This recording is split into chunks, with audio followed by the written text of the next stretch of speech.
நமக்கு வழிபாட்டுக்கு பக்குவத்துக்கு கோயில் தேவை. கடவுள் எங்கும் நீக்கமர நிறைந்தவர். அவருக்கு வழிபாடோ பூஜையோ ஆராதனையோ அவர் ஒன்றும் எதிர்பார்க்கலை. அவர் பூர்ணமானவர். நம்ம தர்ற பூவினாலையும் பழத்தினாலையும் தான் அவர் திருப்தி அடைய போறாரா என்ன? ஆனால் அவர் என்ன பண்றாரு, நம்முடைய பக்தியை ஏற்றுக்கிறதுக்காக அவர் வடிவம் தாங்குகிறார். நமக்கு ஒரு வடிவம் வேணுமே, ரூபம் வேணுமே. இப்போ நாடு முழுக்க வியாபிச்சிருக்கு. நமக்கு ஒரு தேசிய கொடி தேவைப்படுகிறது.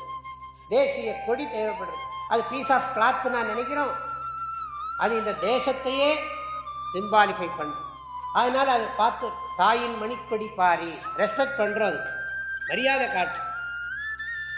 அதை ஒரு சாதாரண துணி, அது அப்புறம் எடுத்து அது ஏற்றுறதுக்கு எவ்வளோ ரிச்சுவல், அதை இறக்கிறதுக்கு ஒரு ரிச்சுவல், அதை மடித்து வைக்கிறதுக்கு ரிச்சுவல். அதை பார்த்தீங்கன்னா இந்த பரேடெல்லாம் பார்த்தா எடுக்க வர கொண்டு போக அதை வைக்கிறதுக்கு அவ்வளவு மரியாதை கொடுக்குறோமே. அது வெறும் துணின்னு நினைக்கிறோம். அது நாடு, நம்முடைய நாடு. என்ன பாவனை! நம்ம எப்படி பகவானுக்கு கோயில் தேவையில்லை, நமக்குத்தான் கோயில் தேவை. நாட்டுக்கு நம்ம மதிப்பு விரும்பலை, அது நம்ம தான் நாட்டை மதிக்கணும். அது மாதிரி கடவுளை நம்ம போற்றினா அது நமக்கு நல்லது. கடவுள் ஒப்புவோமை அற்றவன். அவனை புகழ்ந்து பாடுவதால் அவனுக்கு ஒன்றும் பெரிய விஷயம் இல்லை. நம்முடைய உள்ளம் தூய்மைப்படுகிறது, நம்முடைய நாக்கு புனிதமடைகிறது, நமது உள்ளம் பண்படுகிறது.